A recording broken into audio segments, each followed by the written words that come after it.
अभी सब्सक्राइब करें हमारे चैनल को और साथ में बेल आइकन को भी दबाना ना भूलें।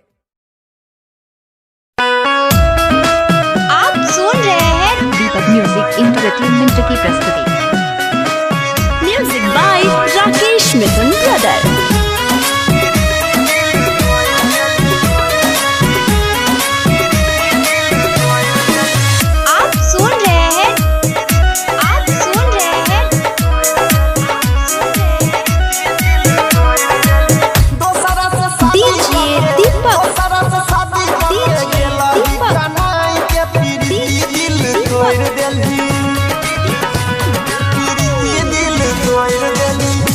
तोरा माई के पीरिति दिल तोड़ देली क्या तोरा माई के पीरिति दिल अच्छा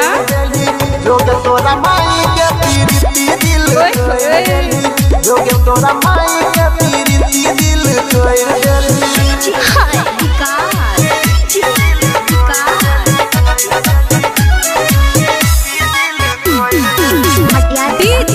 दीपक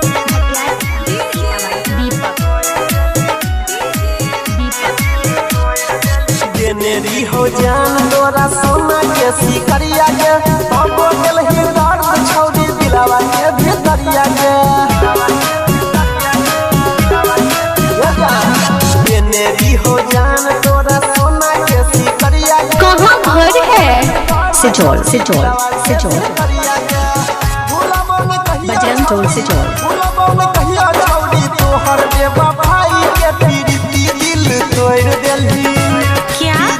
दिल तोड़ देली जो के तोरा अच्छा दिल तोड़ देली जो के तोरा माई के पीरिति दिल तोड़ देली जो के तोरा माई के पीरिति दिल तोड़ देली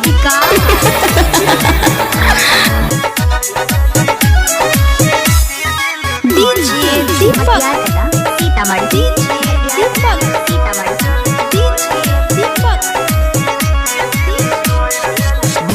है तो तोरा यदि कोनो तोला भरवा के क्या नाम है आपका? नाम तो आपने सुना ही होगा।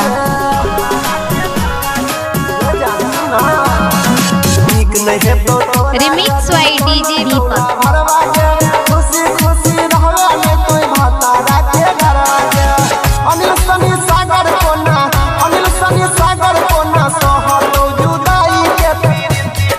तोड़ देली क्या पीरिति दिल तोड़ देली अच्छा जो के तोरा माई पीरिति चल हट देली जो के तोरा माई